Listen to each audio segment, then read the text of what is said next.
area that is identifiable by a very high pole with lights above it on the far left-hand rear corner of the stadium, the area in front of which would have been covered by the white tent structure that appears on the photograph depicted in Exhibit A. So now, Your Worship, I need to pause because it's going to be the crux of the argument on inferences to be drawn. If we have regard, Your Worship, to what was handed in by the state as Exhibit A, photograph, Your Worship, which is very important, Your Worship will see there's the stadium as it was on the day in question. We have the light post that I'm referring to, Your Worship, as Your Worship looks at it on the left-hand side.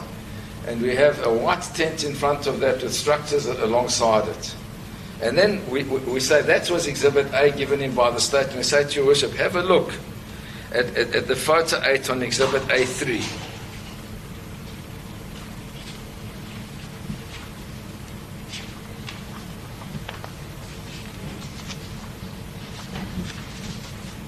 Here we have, Your Worship, the telltale sign of where the actual cartridge was found. Photograph 8 on A3 has the witness herself pointing to a spot that is at 90 degrees, I'd say 45 degrees, I beg your pardon, from the pole, but in the vicinity of that large lamppost that we see in photo 7 and photo 8. Now, Your Worship, if one talks about drawing inferences from where it was found and how it was found, it's impossible for it to have been found or to find its way there on the night in question if it was fired as the state alleges. Because one has to interpret these pictures together, Your Worship, and look at the actual evidence to say, between the stage and that lamppost, as Your Worship will show now, there were structures.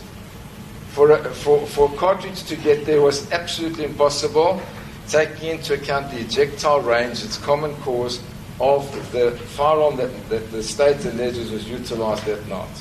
So if we have a look at these two pictures together, and I'm going to ask Your Worship in due course several times to have regard to what I'm showing now, just to realize every time he says that it was found nearby or in the vicinity, nothing could be further from the truth with respect to Your Worship, because there's a large distance between where the stage was, where the lamppost is, and to where the witness is actually pointing out.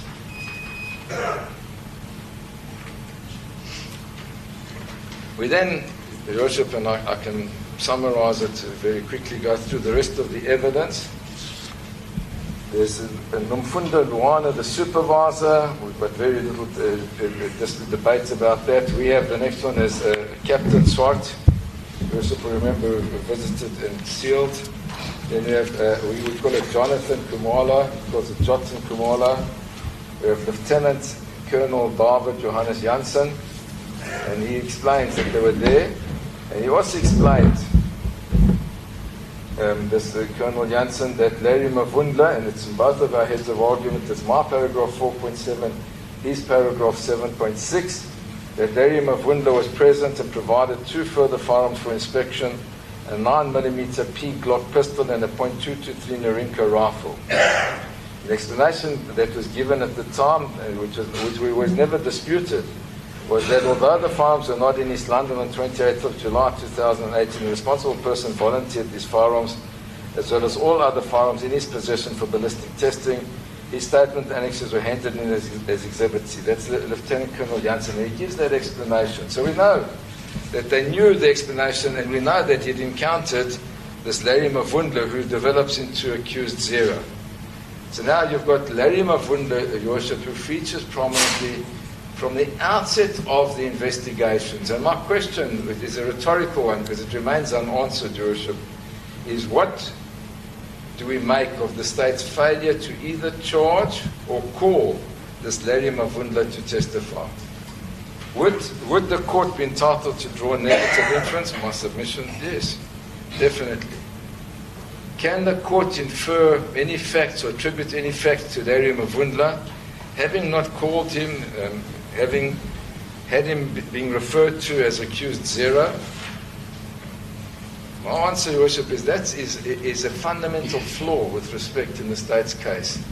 And they were fully aware of it, and my friend goes further. He says, I looked at this case when I took it over from my predecessor. He's giving evidence now, but he says, And I was satisfied there's a solid case, and I accepted that it was perfect, there were no flaws in the case. That's what he said, and now we look at this, we say, but isn't this in itself an absolutely fundamental flaw in that Dario Mavunda was referred to from the outset, is placed on the stage, was there with all the other police officers, was the registered owner of the 2 firearms that he relies upon in his argument, but yet was never ever called to testify.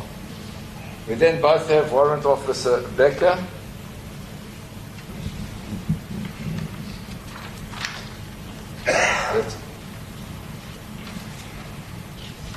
and then we both then have Colonel Mandisi Mgwadleka.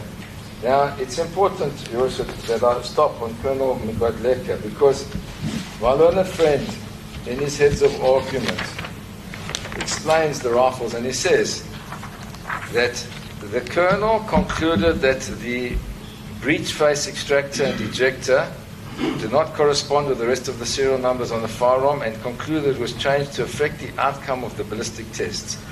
He said that he was going to show Your Worship that that was admitted, but he hasn't given you the page reference, even though he said that he would. He also goes further, Your Worship, in his heads of argument at paragraph 7.9 and page 6, and he says that Mgwadleka confirmed that the markings that are made on the cartridge case by the firing pin, breech face, extractor and ejector were negative, as these parts form part of breech block that were removed after the shots were fired, but before the firearms were sent to the ballistic unit for tests. Now that, with respect, is not my recollection of his testimony. As I understood, he said there's nothing sinister to be drawn from the fact that this had been changed. And it does happen that in the process of cleaning firearms, they're often exchanged and they fit in interchangeably. I don't, with respect, believe that he said that, but that doesn't affect my argument in much, but I just want to put the record straight, if I may. We both then referred to Ashley Singh, and he calls them the Gearhouse witnesses, and I have a very similar summation of what he says about the Gearhouse witnesses. It's important that he notes that even at the stage of the Gearhouse witnesses, it was put to them and they conceded that they were unable to dispute whether the firearms were real or blank or toy firearms. That's at the foot of his paragraph 7.10.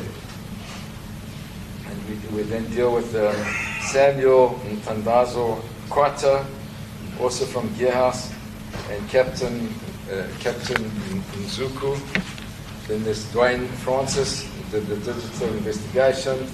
And then we say there was another witness. He also said there's a Captain Sorol Jacobus Kruger, who testified. Just have them in a different order, but they're there. There's Warrant Officer Amanda Yvonne Steenkamp, Captain Rian Buerter, and Captain Govender, who we make an error in referring to as a male when it was a woman. He also makes a similar error. He talks of once as a male and once as a female. And then there's the Colonel Swartboy, who's the final person. The only witness that we say he forgot in his summation, as I said, very little turns on it, Your Worship, is we identified Captain Sorol Jacobus Kruger, who received 3 batches of firearms. Nothing turns on it, it was just in the testing process. I do not make anything of that, Your Worship. It's an absolutely innocent oversight. Now, what's important, Your Worship, and what I need to elaborate on, if I may, is in paragraph 4.19. We highlighted this, and Your Worship has heard this argument, but I need to explain it. And that's Colonel Swartboy deposed to 23 statements. He could not say whether the firearm seen in the video footage was a real firearm or a staged or blank firearm. But importantly, Your Worship, and it was he that confirmed this, because he was the investigating officer. He confirmed that 5 members of the SAPS VIP protection unit were present and had deposed 2 statements. These statements were handed in as exhibits, but he did not make mention of any one of them seeing accused, but did not make any mention of any one of them seeing accused one firing a firearm. Why it's important, Your Worship, is he was the investigating officer. He was in charge of the docket. He had made all these statements. He was aware not personally involved in but aware of these statements that were put to him when he testified, and he confirmed them. They are before the court as exhibits, and that's what's important, Your Worship. So you have now, with respect, at least 5 police officers that were on the stage, identifiable on video according to my learned friend, that were never charged as having facilitated a dangerous situation or failed to report a crime or being accessories after the fact, or even worse, Your Worship, let me say it so that it's out there, having committed perjury, and that they were there, they saw a firearm being fired, and then deposed to affidavit saying, I never saw it, if they're in the immediate vicinity. So these are the gaps with respect that are there in the state's case.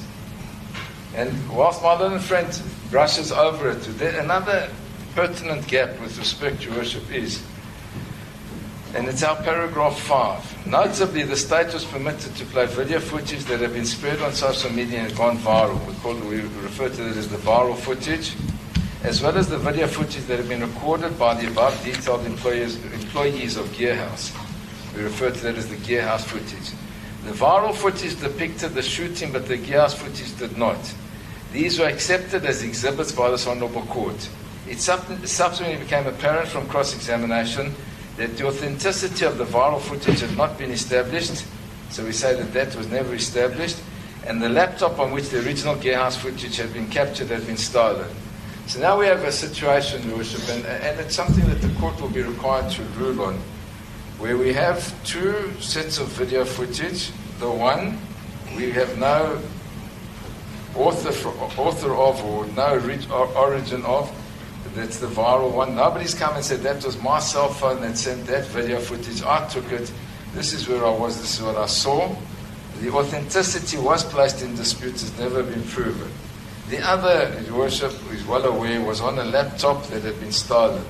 So the original's missing. So it's a situation, Your Worship, where once again, we have a gap in this regard. Now, my learned friend for accused number 2 has set out the different tests to be applied. My learned friend chooses the easier one for the state.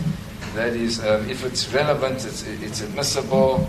It doesn't have to be the authenticity, etc. doesn't be proven. There are cases that go either way, Your Worship, out of fairness.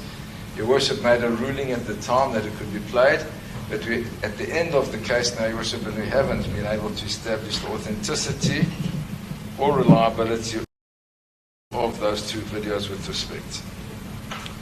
The one lacks the actual author. We don't know who was the creator of that video. The other one, the original laptop, has been stolen on everybody's version. We then set out in our heads of argument, Your Worship, the Section 174 applications. And I need, with respect, to repeat that because the test now is proof beyond reasonable doubt, not just whether there's a case on which the accused ought to provide an answer and that there's a prima facie case. And we had submitted at the time on behalf of accused number 1, firstly, not one of the many eyewitnesses at the celebration complained of any firearm being discharged. So you have a situation, Worship, in summary, where you have 20,000 people in the gathering, at least 5 of whom are VIP protection officers and others. You have other policemen present, you have a whole host of people present, and not one single eyewitness who attended the event has complained of a firearm actually being discharged. Secondly, not one of the many eyewitnesses at the celebration had complained of any fear or danger due to a firearm being discharged. So nobody said that their life was in danger, or they were at risk, or they felt threatened, or that there's any danger whatsoever, which is part of the charge against the accused, endangerment. Thirdly, not one of the many eyewitnesses to the celebration had run for cover during the celebration in fear for their life or property. Now, it's all very well, my learned friend says, look at the video, look carefully, look in the corner, the extreme left-hand side, you'll see people moving away. Okay, Your Worship, that could be, they're moving to go to the toilet, they're moving to buy a bread and butter sandwich, they could be moving for any reason whatsoever.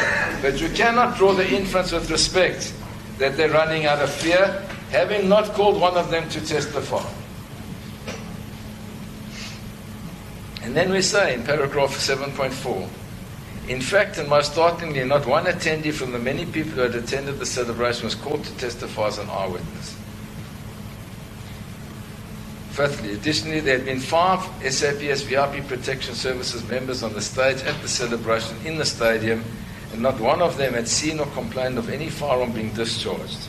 Sixthly, these 5 SAPS VIP Protection Services members had been traced and had made statements, but not one of them had mentioned anything untoward having happened at the celebration at the stadium. So not only do we hear that a firearm was fired, police were on the stage, but they actually traced and they called to make a statement. Not one of them claims to have seen this firearm being fired or having feared anything or being scared of anybody.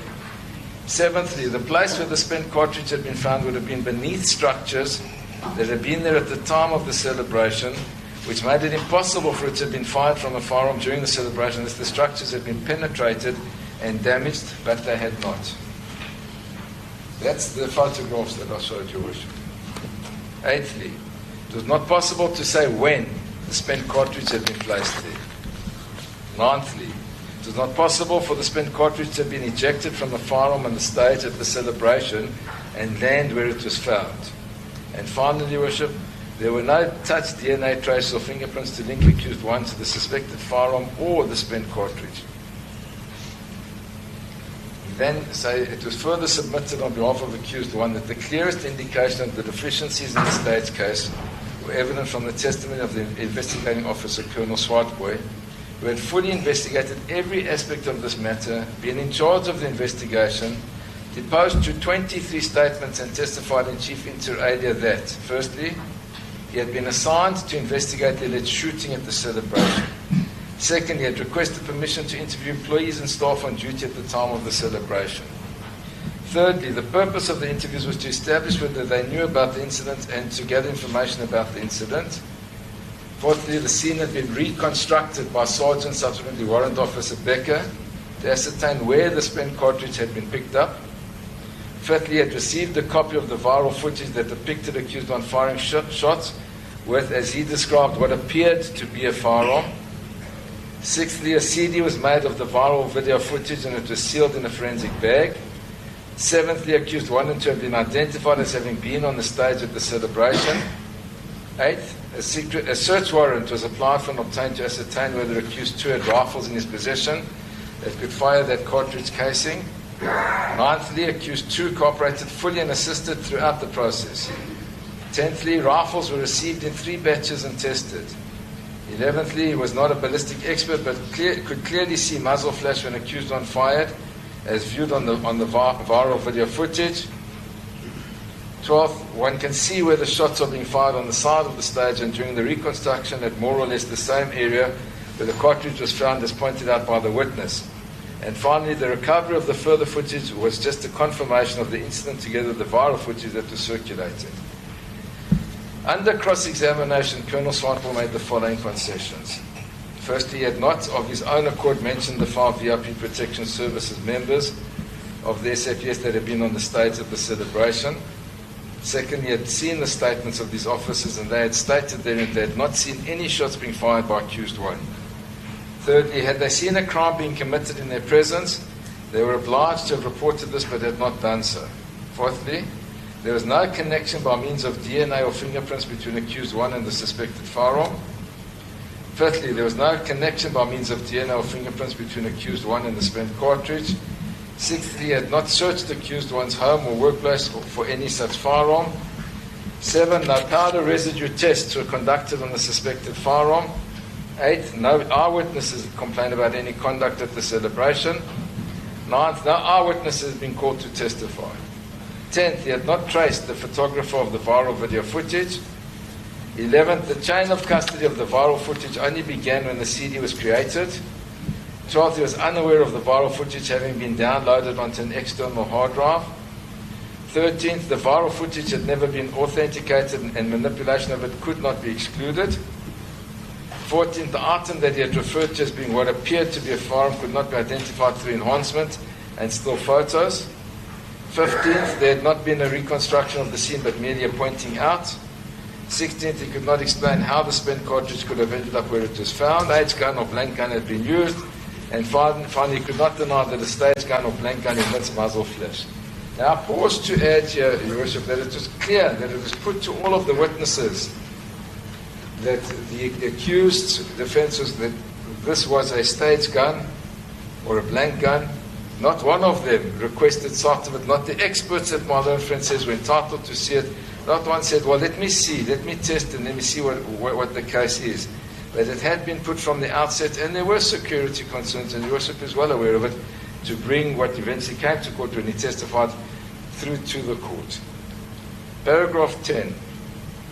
We believe that the accused was entitled to a discharge at the close of the case, and this is where we go back to the charges, Your Worship, and make our case clear. The state had not led any evidence to show that accused one possessed or shot a .223 Narinka rifle and or a firearm, the make of which is unknown to the state, without holding a license, permit, or authorization. Secondly, the state had not led any evidence to show that accused one unlawfully possessed ammunition, to wit a .223 Remington bullet, without holding a license, permit, dealer's license, manufacturer's license, gunsmith's license, import or export, or in-transit permit or authorization to do so. Thirdly, the state had not led any evidence to show that accused one unlawfully discharged a firearm, to wit, a .223 Narinka rifle, and or a firearm the make of which is unknown to the state, in a built-up area or any public area, to wit, the stadium. Fourthly, the state had not led any evidence to show that accused one unlawfully failed to take reasonable precautions to avoid danger to personal property, and that accused one had control of a loaded firearm, to wit, a .223 Narinka rifle and or a firearm the make of which is unknown to the state, in circumstances where it created a risk to the safety or property of the general public attending the celebration.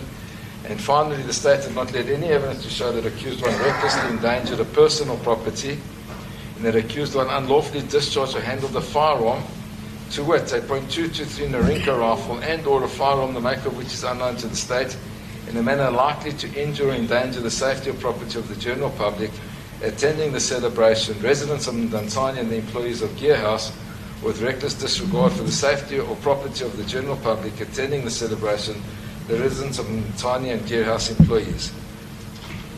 So we say,